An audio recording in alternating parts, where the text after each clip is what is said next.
The stairs. There he is. Oh, yes, I know.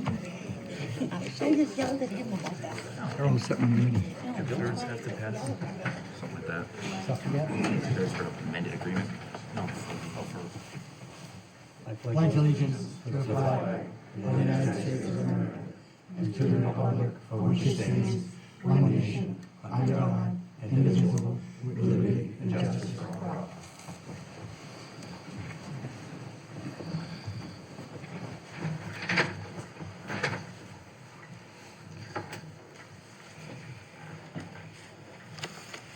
We'll begin the meeting as usual with a moment of silence. And as we do, if you could keep in your thoughts and prayers the family of Tracy Briggs, administrative assistant in the police department. Her father, Bobby Anderson, passed away on New Year's. He was a one-time auxiliary policeman in Whitman and worked for many years as the Plymouth County BCI sheriff. He moved to Florida 16 years ago. If we could keep her and her family in your thoughts and prayers, please.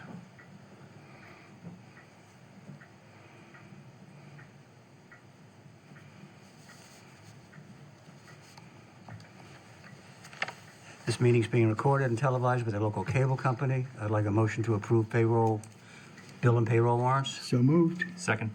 Okay, any discussion? All those in favor? Aye. I'd like a motion to accept correspondence in the read file. So moved. Second. And any discussion? All those in favor? Aye. This is a public forum. Now's the time for anybody who wishes to speak on something that's not on the agenda. We're going to pass over the approval of the meeting minutes. There's some issues with it, and we'll have it fixed for the next meeting. It is 7:04. So, I think right before, what we'll do is I'm going to recognize, if I can find it, a proclamation. Whereas Michael C. McCurtain has retired from the position of firefighter paramedic effective November 30th, 2023, having served the town for more than 25 years. And whereas Michael C. McCurtain has served the town honorably, faithfully, efficiently, and with dedication, beginning as a call fireman in 1998, then by becoming a full-time firefighter paramedic in 2003, all the while carrying out his duties in a manner that is a credit not only to himself, but to the town of Whitman as well. And whereas the valued services and untiring devotion of Michael C. McCurtain have not gone unnoticed or unappreciated, and he will be sincerely missed by his retirement. And whereas the Board of Selectmen, on behalf of a grateful community, does hereby commend Michael C. McCurtain for services rendered to the town. And whereas the Board of Selectmen, on behalf of the citizens of the town of Whitman, extends heartfelt gratitude to Michael C. McCurtain and wishes him many years of good health and happiness in his retirement and any future endeavors he wishes to pursue. We hereunto set our hands in town seal this 9th day of January 2024 in Whitman, Massachusetts, and is signed by all of the selectmen. Michael McCurtain, congratulations on your retirement.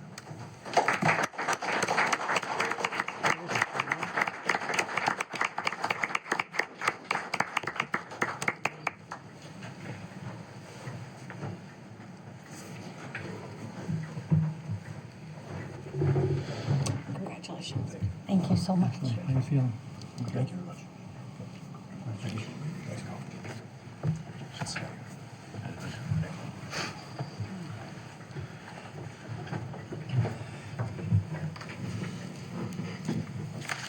Now, having reached 7:05, there's a public meeting with respect to the application of Legacy Auto Sales and Repair Incorporated, William Herrera, for a Class II auto dealer's license on the premises located at 288 Essex Street, subject to the receipt of the license fee and updated lease agreement and final inspection and approval of the building commissioner, zoning enforcement officer. Is there a motion? I'll make that motion. Is there a second? Second.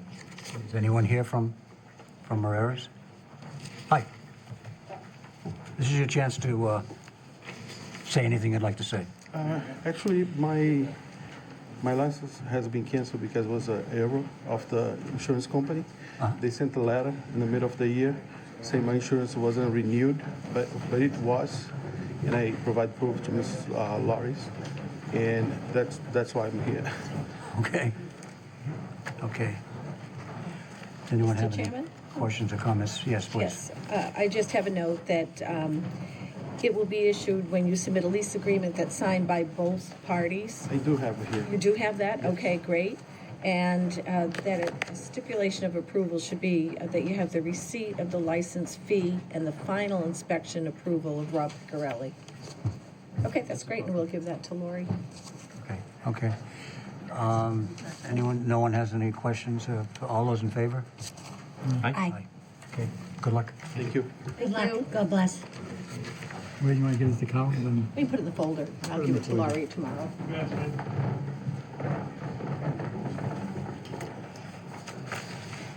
wow. Well, Cleared up fast. Kind of clear the house. That was Act so to nice appoint come. Roger Knieve to the position of full-time police officer effective January 16th, 2024. Is there a motion? So moved. Is there a second? Second. Chief? Thank you. Both Roger Knieve and Alyssa Andrews are approaching their graduation from the police academy, and their appointment to full-time police officer will push them over all of their qualifications to become full-time police officers. Any questions or comments? Okay, all those in favor? Aye. And likewise, to act to appoint Alyssa Andrews to the position of full-time police officer effective January 16th, 2024. So moved. Second. Is there any questions? It should say full-time on your agendas instead of full-Tim. Although that's kind of appropriate. We have nothing but Tim chiefs. Anything else? Okay, all those in favor? Aye. Aye. Thank you. Thanks, Chief. Act on the resignation of Jacob Dodge from the position of member of the Conservation Commission and from his role as the Conservation Commission representative on the Community Preservation Committee effective December 31st, 2023. Is there a motion? So moved. Is there a second? Second. Discussion? Okay, all those in favor? Act on the request of DPW Superintendent Bruce Martin to declare the following as surplus material to be disposed of by public auction or by other means of disposal if there is no value. A 1999 International Truck Model 4900, VIN number 1HTSDAARXXH648248, and 1999 International Truck Model 4900, VIN number 1HTSDAAR6XH648246. Is there a motion? So moved. Second. Second. Questions? I just want to make a statement. The 1999, that shows you how many years we use, the DPW uses their vehicles. I mean, 25 years for a vehicle. That's getting every nickel and dime out of the piece of equipment. Any other comments? No questions? All those in favor? Aye. Aye. Act on the request of Christine Morse for permission to use the Town Hall Auditorium on Saturday, and we're changing the date from March 2nd to March 9th. And she's agreed with that for the Yes, she purpose of has. holding a beauty pageant to benefit the Miss Whitman Scholarship Organization. Any discussion? All those Need a in favor? motion? So moved. Oh, second. Oh. Okay, let's vote again. All those in favor?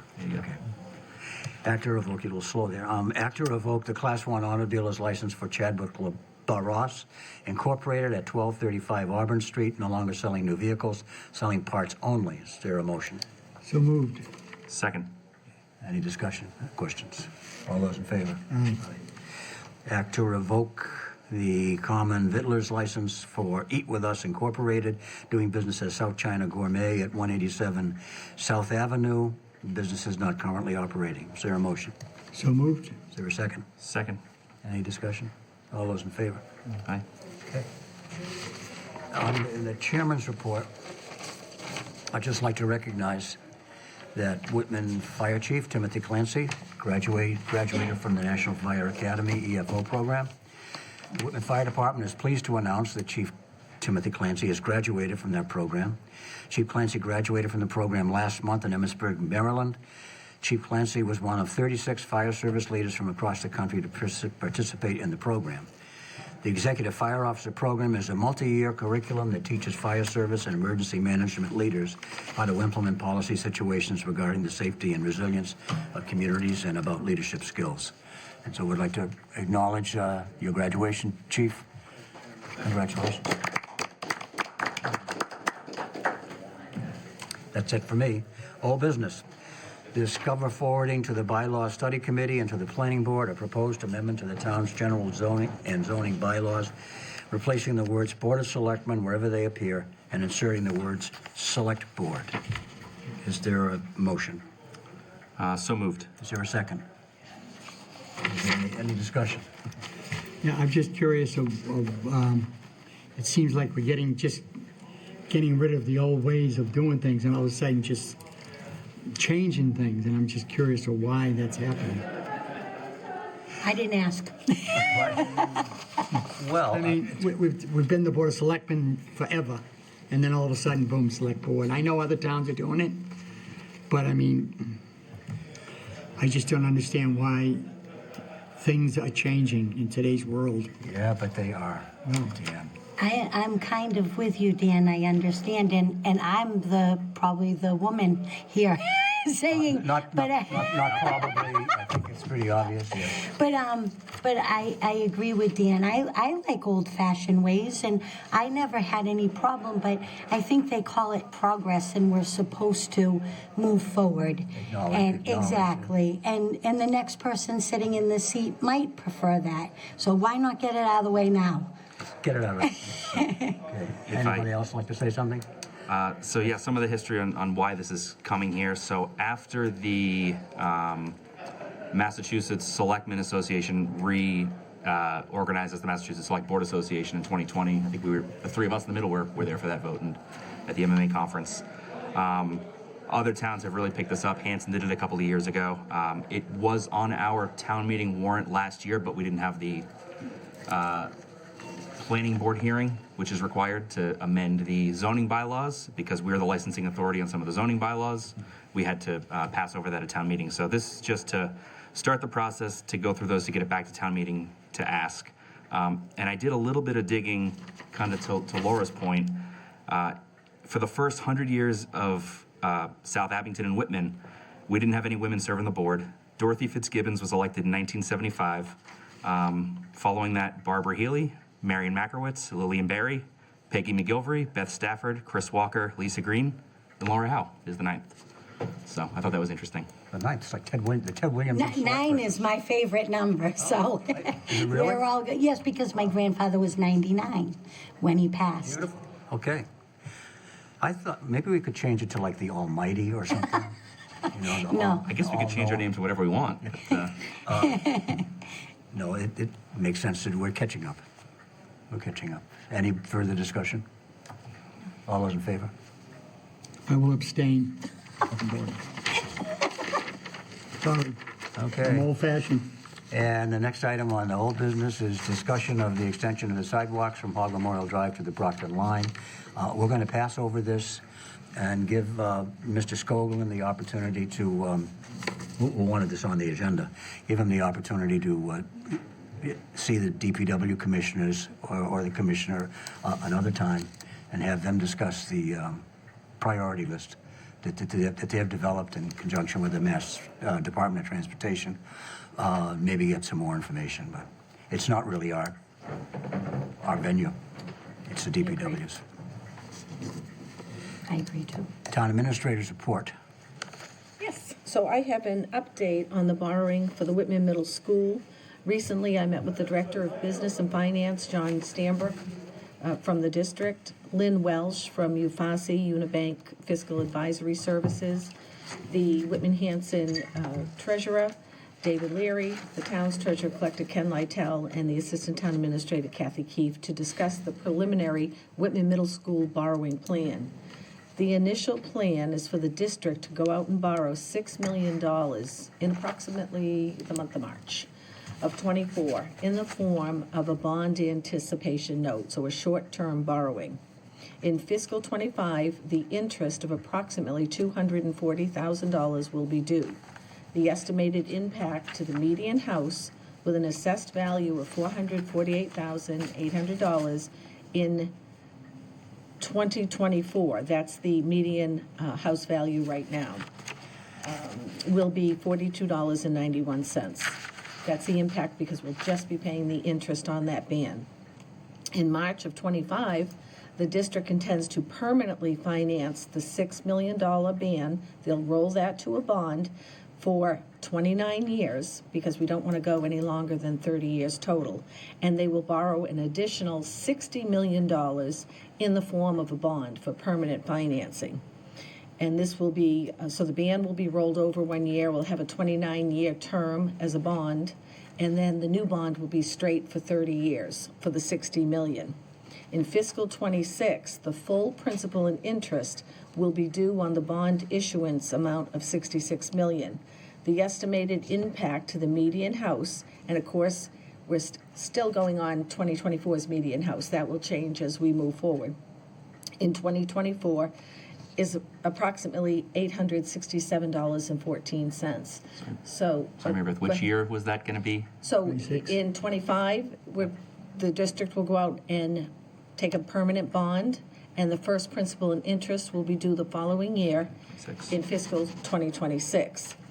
In fiscal 2027, the balance of the remaining district share and 5% of the MSB holdback amount, the MSB holds back 5% until the project is completed, will be borrowed with a ban.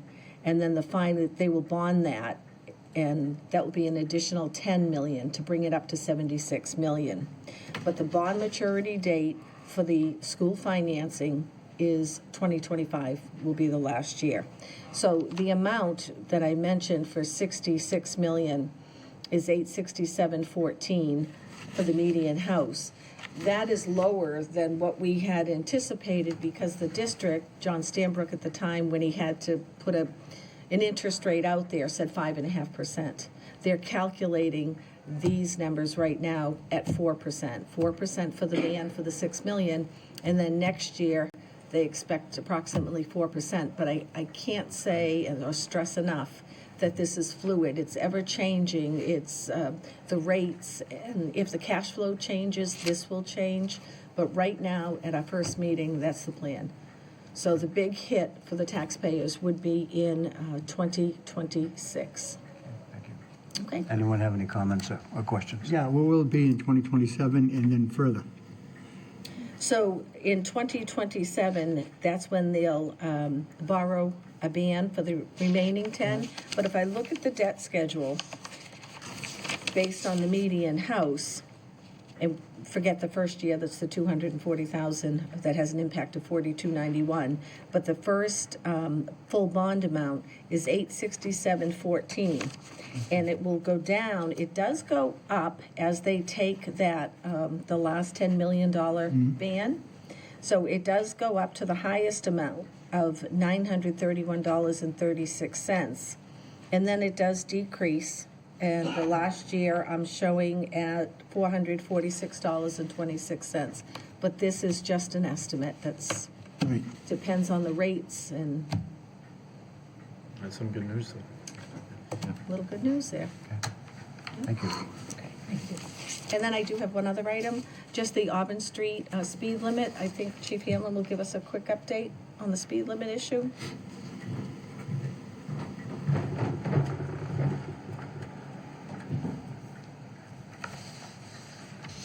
Good evening again, Select Board.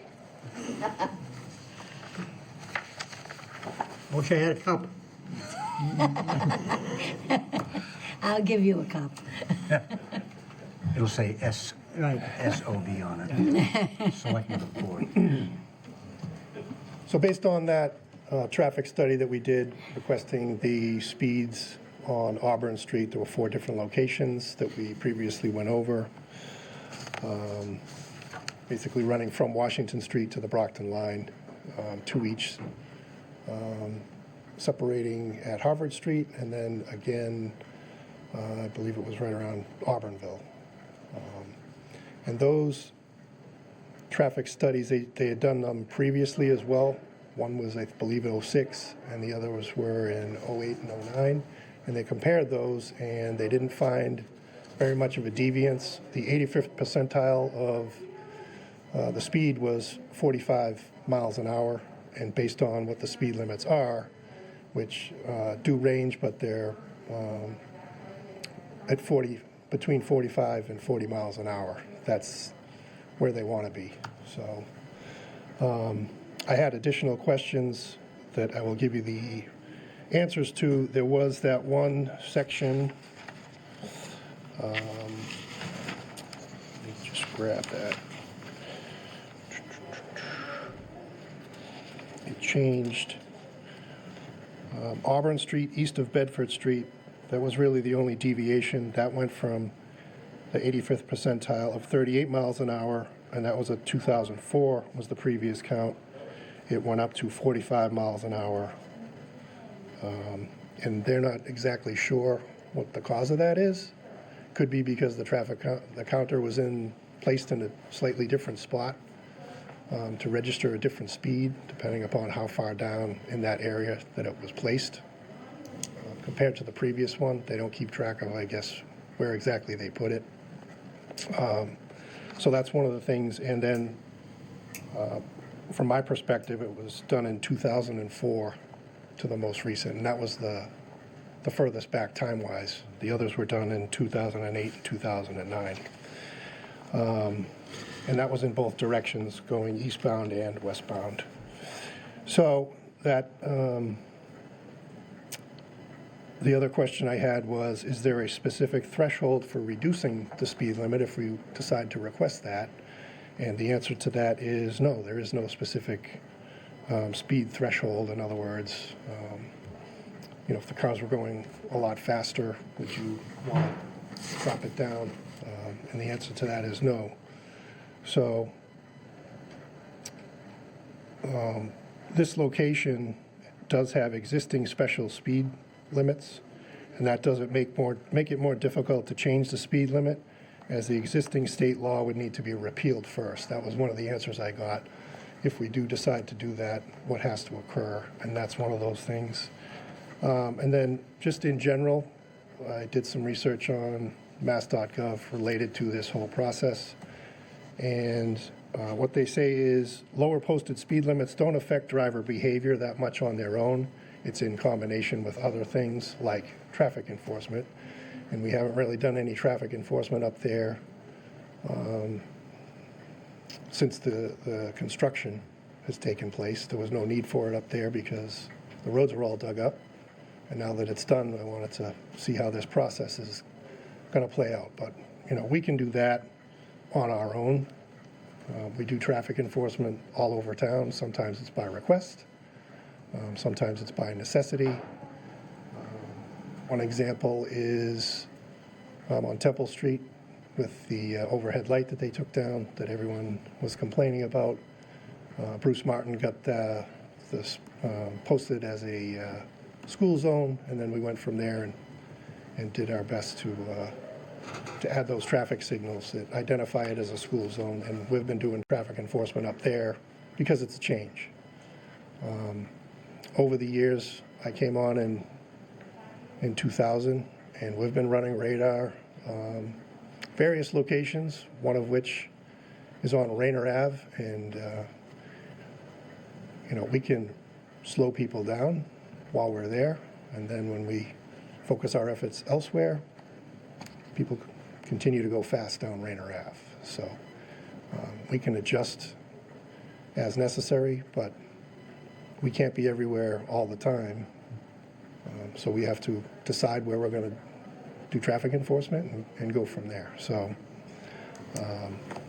but just putting a different speed limit sign up there isn't going to solve the problem.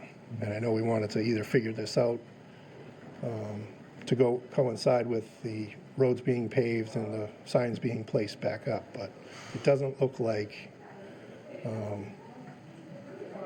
they would probably approve the speed limit to be reduced. So, and in fact, they say that right on mass.gov, and I'll read right from it. Often, Mass DOT is asked to address special speed-related concerns by simply changing speed limit signs. Research and experience, though, have taught us that changing the posted speed limits alone does not typically change the way people drive, at least not by itself. And the way they came to these speed limits is through, this is a special speed regulation where those are posted. And Mass DOT based what they put the numbers to be on the speed limit through speed studies conducted by Mass DOT or the municipality on roadways governed by Mass DOT speed zoning procedures. So they followed some sort of a guideline to put these speed limits where they are. If you have any questions, I can answer that, try to answer them, but they don't rely specifically on that 85th percentile, which is roughly 45 miles an hour throughout. Dan? Chief, I have a question. What is the posted speed limit on 14 from Route 18 to the Brockton line? Is it 35? 18 to the Brockton line. It's between 40 and 45 in two different places. Is that considered a thickly settled district now that the buildings have gone up? No, A lot of structures have gone, Yep, let been me, built up. And I was exactly. wondering if it, falls under that ruling. Uh-huh. And the same thing from Route 18 up to Plymouth Street, up to Washington Street. There's a lot of, that's a thickly settled. So thickly settled is defined as houses are less than 200 feet apart or areas where businesses are built up for at least a quarter mile. So I don't think that's thickly settled. Because you have streets coming in. But from Route 18 to the top of the hill, Washington Street, that should be considered thickly settled, right? Through Harvard As you're Street. approaching Route 18, the speed limit does drop down as you're approaching it. But Okay. Anyone else have any questions, comments? Yeah, Sean? I just feel like if there was something we could do to help the Auburnville population as they're pulling out, I think that's traffic enforcement right now for us that or in the immediate. even signage or lights or, I don't really know off the top of my head, but something to help those people as they're pulling out. It seems like it's a source of tension, so. I think the any- DPW already did that, didn't they? Put a sign up there They did. to slow down, or whatever. I did see one the other Yeah. day. Yeah. Traffic entering, I think. Yeah. is the sign. Wasn't there a concern about where Harvard Street crosses Auburn Street? That was the concern that a couple of women brought to the table. Yes. And again, that hasn't changed over this study. The numbers are fairly consistent as of the previous study.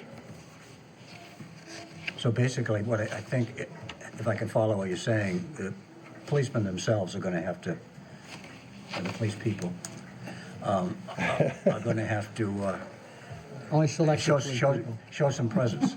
Show some presence off and on and Yeah, it's part of what we do. try to slow people down. Absolutely. And I think we'll be more of a deterrent as well as, when people realize we're up there conducting traffic enforcement, then Yeah, right. Okay, yeah, I've noticed that, people chill out a little bit when they see the car on Pleasant Street or Rainer Avenue. But when there's no car there, right. it doesn't make any difference. So as I understand it, you will sort of supervise some more police. Yeah, we supervise all of it. Sometimes it comes in through an email or a phone call. Hey, can we get some traffic enforcement on Commercial Street? Absolutely. Okay, good, thank you. Anyone else? Thanks, Chief. Welcome.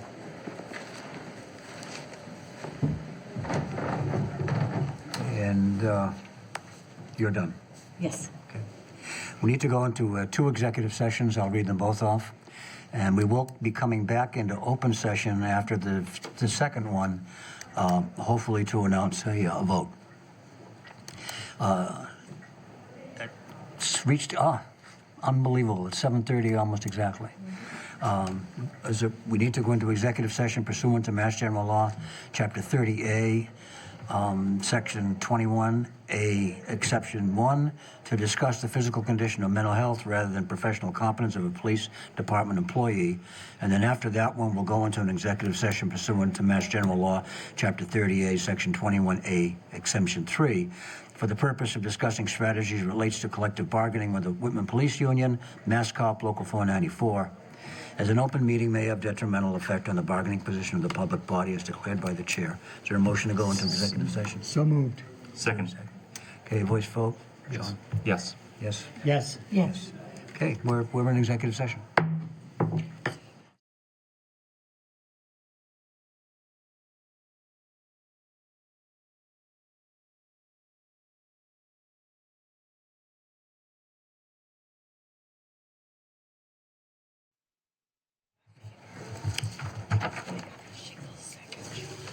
So it's just from them. No, it's just from them. They told me I'd get one. Oh. Okay, we're back in open session now, and the only order of business we have is to ratify a memorandum of agreement, vote to ratify a memorandum of agreement with the police union with respect to what the officers are paid when they're on paid detail with the private companies. So, you need to voice the amount? Yeah, if I can find it here. It's 50, what, $52? That's current.